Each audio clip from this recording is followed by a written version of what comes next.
¿Qué decían? No, se me acaba de ocurrir de recordar el nombre que se me había olvidado. Había un cuero muy especial, muy fino, que se llamaba Oscaria. Sí, estaba el titán, que es el cuero más ordinario, y la Oscaria, que es un cuero finísimo, ¿no? Yo creo que de ahí... ¿Pero qué época prehistórica es eso? No sé. 2006. No, de la época de que fabricaban, no se importaban los calzados de China, sino que la Renaciente y el Récord y todo eso vendían calzado. Y yo me acuerdo de la Renaciente, que cuando uno iba a comprar zapatos, de mira, este es Oscaria Aurora. Pero eso era cuero duro. No, era al revés, era finito, era muy bien trabajado. ¿Cómo era que se llamaba? Oscaria Aurora se llamaba, y era carísimo, Oscaria Aurora. Ese era el nombre de ese cuero. Yo creía que simbólicamente era por la dureza, no por la fineza. No, por la maleabilidad. El que era duro era el titán.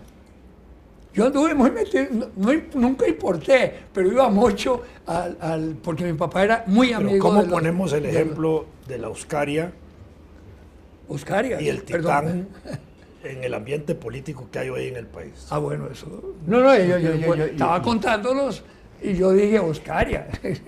Porque si Oscaria era la parte fina, sí, el titán era la parte dura. La parte dura, sí. El tío o el tintán. Titán.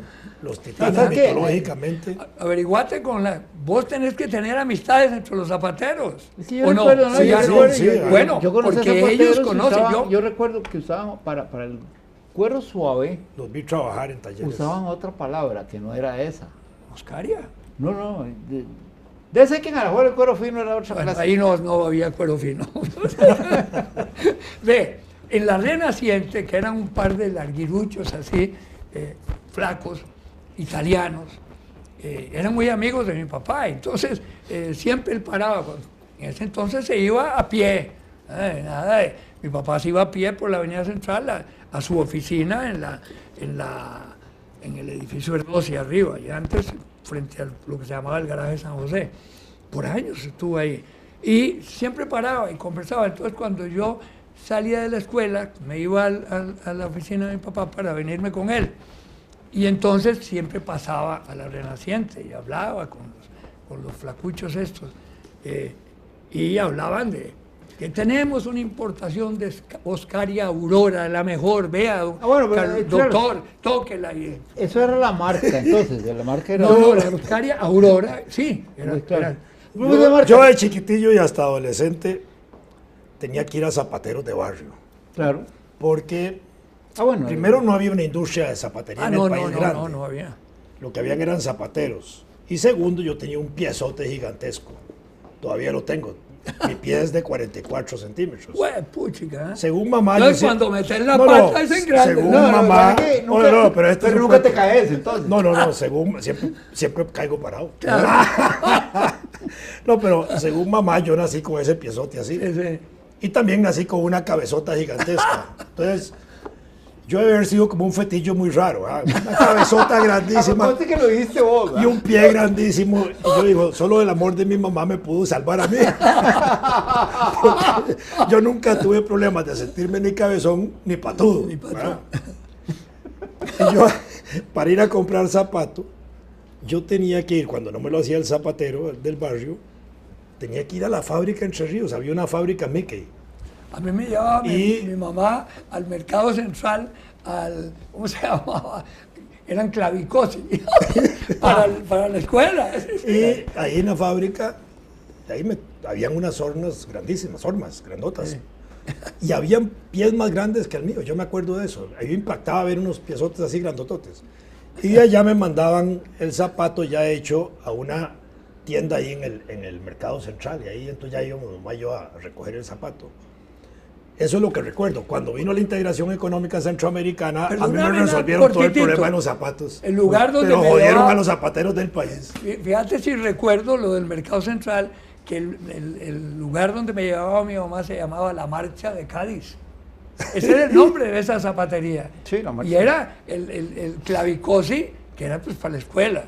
Y de vez en cuando se le metía a uno un clavo y tenía que... Sí, los clavos, fregaban mucho Claro, los clavos. eran cosidos y clavados, pero más clavos que costura. ¿A vos con la cabeza te pasó? A mí, No, mamá creía que yo tenía hidrocefalia todavía a los 2 años. no, a mí me pasó que en Cuba yo estaba en la escuela, en la escuela politécnica de Ceiba del Agua y éramos 2000 carajos. Y entonces cuando llegó la primera vez que nos hicieron gorras para el uniforme de gala, de ahí tomaron medidas y ahí los oficiales eran muy brutos, ¿verdad? Como todos los milicos. Entonces, podían haber escogido otro sistema, pero simplemente nos formaron y empezaban a llamar por el tamaño. Entonces, claro, un canambas que se llamaba Bajuelo, él fue el primero, ¿verdad? Bajuelo. Sí. Número, yo no sé en qué qué significaban esos números, pero a Bajuelo le fue el 62. Bueno, pues lo que fuera. Y todo el mundo vacilando a Bajuelo. Y yo me quedé muy callado porque yo sabía que no iba a ir muy bien y me tocó el segundo, 58. Dice que...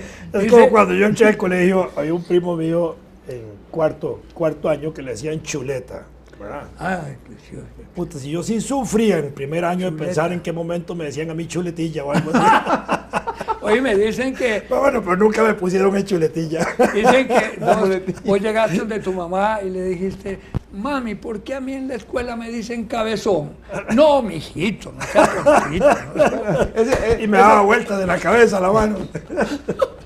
No, y eso que tuve además dificultades de parto, porque mamá le dio eclampsia, entonces fue un parto muy difícil. Y gracias ahí sí a las manos maravillosas de un gran científico médico, Jorge Vega Rodríguez, La me sacaron con forceps.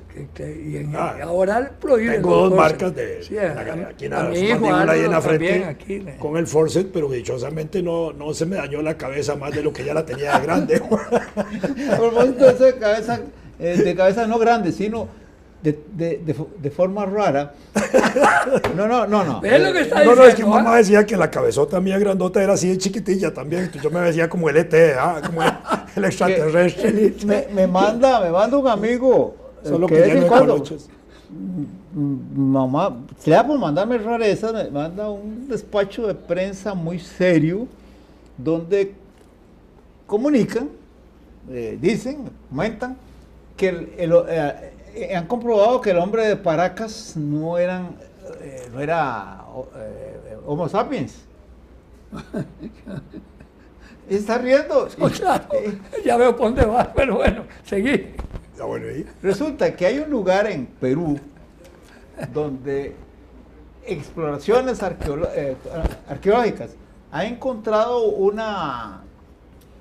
montón, un tipiscuichal, más de 300 cráneos, de los cuales muchos están, pues no perfectos, pero bien conservados, de unos hombres que tienen la cabeza alargada, muy alargada, y ahí vienen las fotos de esos cráneos. Y se ponen a estudiar el asunto y encuentran que no es un alargamiento artificial como Sí. ocurrió. Parece haber ocurrido con unos que encontraron en Georgia, que se explican que con Con solo ponerles una cosa que no Sí, le exacto. permita al cráneo como a los melores crecer. cúbicos de Japón. No, como le hacen con las mujeres chinas, que les ponían aquí Piel, el zapato, exacto, que sí. les hacían al final un pie como de vaca, Sí, de sí. caballo. Pero entonces empiezan con otras historias que me recuerdan una auténtica, que es la conexión que encontraron entre un homo algo de los Urales y otro de Iberia, de Uno era España. el sapiens, el otro no. No. Al final es que encuentran que pueden hacer estudios de ADN a pesar de que son muy antiguos, y entonces, que es muy antiguo el hueso que encontraron de los Urales, y llegan a la conclusión de que el actual hombre, el hombre actual, es 96% Homo sapiens De esa no, rama. una variedad de homínido, 3% cromañón y 1% ese de los Urales, tiene un nombre. Lo cual desmiente la hipótesis de que cromañón no podía miscegenarse con el Homo sapiens. Bueno, en todo caso, estos de Paracas llegan a la conclusión por vías similares, esa es la información. Por dicha no salimos como las mulas. Exacto, que no son prefabricadas. Que además no se pueden reproducir. Son, No, otra, pues que son prefabricadas. son otra especie como el cromañón. Eso es esa es la conclusión a la que Y el llega. hombre de Java, ese es anterior al cromañón. Bueno, Pero esta otra especie entonces, ¿a dónde estaría? en Perú. En Perú. Y claro, entonces empiezan los creyenceros a mandar mensajes a decir que esos son los extraterrestres que vinieron y que hicieron todas esas tonteras. No son tonteras, puede ser. Me quedo viendo yo la historia y bien documentada y francamente al amigo le contesté diciéndole que le iba a explicar en el idioma de los paraquenses de qué se trataba todo eso. Y le inventé una lengua de los paraquenses donde decía que era una reverenda agarrada de maes, porque yo creo que eso lo hicieron por el Día de los Inocentes. Pero cierto, hablando, No lo puedo comprobar, pero me parece tan chafalario. hablando del hombre antiguo, ¿verdad? Porque a mí en los años 60, cuando yo entré a la U, me encantaba una teoría que impulsaba el gran maestro Aguilar, don Carlos Aguilar Piedra, antropólogo, premio Magón, un científico extraordinario, educado en México, en la Escuela de Antropología de México, y estaba de moda la discusión de la antigüedad del hombre en América. Incluso los mexicanos habían descubierto el hombre de Tepexpan y otras cosas, y entonces se había puesto de moda eso, y en Costa Rica andaba también el rollo de la búsqueda del hombre, entonces se había desarrollado la tesis del paleoindio costarricense. Paleoindio. Que sonaba lindo, el concepto es lindo, buscar el indígena más antiguo. Y de agarró Costa los Rica. palos. Ay, y eso se abandonó como concepto. Por supuesto que la investigación histórica antropológica nuestra conduce a ir explicando cada vez de manera más antigua nuestra presencia aquí en el país, pero ese concepto del paleoindio era bonito. Ahora hay unos indios que son muy antiguos, que están aquí hoy presentes, pero nada tienen que ver con los anteriores, ¿verdad? Y otra cosa interesante por los hallazgos arqueológicos es que hace 8.000 o 10.000, entre 8.000 y 12.000 años, los hombres que habitaron o que vivían aquí en Costa Rica fueron contemporáneos de grandes animales, como mamuts y eso. Sí. Porque los restos que hay ahí en el Museo Nacional son de esa época y están ya los huesos y las lanzas que nos indican que aquí había gente en esa época. Así que no somos muy viejos tampoco, por ahora. Pero sobre esos animales y su desaparición, yo leí ya se me olvida dónde fue que leí las cosas, pero esto sí lo leí en un texto serio, que la explicación está en el hecho de que esos animales ambientalmente no estaban preparados para enfrentarse a los seres humanos con lanzas y decía que estaban preparados para enfrentarse a sus depredadores naturales, que eran algunos tan grandes como ellos, pero no a esos enanitos que les entraban con armas, y por eso fue que los liquidaron, lo cual tiene sentido. Es como le pasó al dodo y a otros animales que simplemente en otros continentes, que cuando se enfrentaron a los seres humanos no dieron la talla, no podían, porque era una cosa totalmente novedosa. Fue lo que le pasó a Nisman en Argentina. Ah, no. Ese sí es un suicidio perfecto. Joder. ¿Perfecto? Sí, pero no, es que sí, perfecto. Pero sí, Suicidio perfecto. sí. No, Porque la escena del muerto es una escena en que se pega un tiro con una calibre 22 del lado de la puerta, de manera que obstaculiza la entrada de las autoridades al momento de entrar al cuarto. Es decir, y la escena del cuarto es una escena en que no está alterado nada. No hay escena de robo. Es más, no hay con una escena lista nada. de compras para el día siguiente. Es un suicidio perfecto. Sí. No, pero descubrieron. Eso deberían aprenderlo sale aquí en la casa presidencial.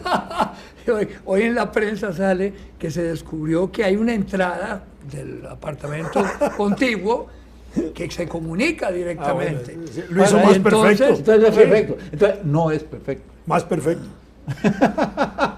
Es muy curioso eso. En Argentina se ha armado un escándalo. No, pero tremendo, lo que porque- pasa es que ahí ese es un caso en el que uno se da cuenta de que la teoría del suicidio no es como muy convincente, pero ahora sí, la pregunta es, ¿a quién favorecía? Ese tipo de cosas que uno se queda perplejo. Bueno, ahora que es demasiado torpe. Bueno, lo que pasa es que la gente es muy bruta. Además, la presidenta actuó. Bueno, ese hombre no había leído Vieta. No había leído Vieta. ¿Cierto? Si hubiera leído Vieta, no se mata. Amarra la muerte, la sostiene ahí. Claro. ¿Verdad? En el palo vivo. Sí, para que no se bajara. Exactamente. Sí, pero esas cosas. A propósito de Ubieta, yo una vez tuve porque mi mamá contaba cuentos constantemente, y entre los cuentos de chiquillos contaba de Ubieta. Y entonces le decía a Beto que él había inventado otro Ubieta, que el cuento de Ubieta era diferente, y se lo hacía. Y entonces Beto decía, sí, pero es más bonito el mío. Uno debería hacer un pacto con la muerte, decir, bueno, yo me quiero morir en tal fecha. Claro, escoger la fecha. Y tal día, Y se ahorra una y en bala tales uno. condiciones, ¿verdad? Y Claro. escoger la caja y todo. De No, yo una vez me operaron a mí, me han operado 2, 3 veces en la vida, pero digamos la primera vez fue una emergencia y ahí en el San Juan de Dios, que también las manos maravillosas de otro médico, Camacho. Ah, pucha, que es un maravilloso. Eh, Otro, es que así Camacho todos los Fernández. médicos. No, sí, es sí. un señor médico. Que por cierto, la primera vez que lo conocí se me parecía uno de esos sacerdotes egipcios, así, Sí, de vestido, la época ¿verdad? antigua. ¿Ah? Sí, sí, sí, sí. Un señorío especial, casi mágico. Sí, sí. Me operó y me metieron de emergencia. Yo nada más recuerdo que me pusieron ahí la anestesia, me dijeron cuente hasta 10, no llegué ni a 10, que yo me acuerdo. Y después me levanté al día siguiente. Yo dije, qué delicio morir en una sala de operaciones. Ya, no. Es la muerte más deliciosa, creo yo. La gran No sé por qué la pregunta- gente le tiene miedo a las operaciones. Óyeme, O sea, iría- después de la anestesia uno. a cualquier operación yo iría feliz, independientemente de si me voy a morir o no, pero estoy seguro que es la muerte más deliciosa Pues que hay. mira, una pregunta que yo me he hecho Yo me caso con esa muerte. constantemente, suponte no de una operación, el sueño profundo. ¿Verdad? Hay un proceso de ensoñación. El caso de Daniel Uber, por ejemplo, ¿verdad? Que pasó del sueño natural a la muerte. Es decir, ¿cómo será ese pequeño salto en el aspecto de la ensoñación que está produciendo el cerebro? ¿Verdad? Y si es una gran pregunta que yo me he hecho siempre, tiene que haber un interruptor, algo. Pero, ¿A dónde descansa la vida? ¿En el cerebro o en el corazón? Bueno, no, en Es que yo en creo el que cerebro. cualquier órgano, Sí, cualquier órgano puede tener unas condiciones, cualquiera no, pues algunos órganos pueden tener una condición que está cerca, mucho tiempo cerca del límite y que se mantiene así y que justamente entonces revienta, por así decirlo, cuando la persona está en el sueño Pero profundo. en el libro aquel que te presté, que te regalé, perdón. Ah, bueno, ya está diciendo, ahora está que volverse y no sé dónde lo tengo. No. Es el libro. A que es propósito de un libros médico. prestados, decían que un obispo muy importante de Alajuela, aquí para recordarle a Fernando, un día una señora llegó a su casa, y le dijo, mire, monseñor, ¿usted me prestaría este libro? Y dijo, no puedo prestárselo, léalo aquí. Y entonces la mujer le insistía, y era una feligresa muy importante, y pagaba y todas las cosas. Al final dice, pero dígame, ¿por qué no me lo puede prestar? Y dice, porque todos estos libros son prestados. Es el Monseñor Sanabria, de una vez eso, estaba yo jovencito, estudiante Bueno, de pero Derecho, ahora cuando te pasa agarraron así. preso a Ulate. Y Monseñor fue uno de los que lo sacó de la pena. Y yo tenía pues una amistad por parentesco con Manolo Ventura y con Charlos Segares, que que acompañaron a Ulate y lo acompañaron hasta la curia metropolitana. Yo era pues, un carajillo, de que tenía 18, 19 años, y me llamó la atención, ahí el monseñor explicaba, un tipo muy agradable, tenía una urna en el centro de la sala de cristal, o de vidrio, digamos que de cristal. En el centro, adentro de la urna, había un libro así abierto, que yo me imaginaba que era una Biblia. Yo estaba curioseando y una biblioteca interesante. Entonces, antes de salir, le dije a Monseñor, yo soy estudiante de Derecho y soy muy curioso. Ese libro es una Biblia antigua. Dice, no, es que ese es el único que es mío. Así, pero con una cara de picardía, ¿verdad? Todos los demás no los he devuelto. Bueno, ¿qué ibas a decir, Fernando? No, que aterricemos. Eso es, que aterricemos. Pues aterricemos. ¿Qué se va a hacer? Sí.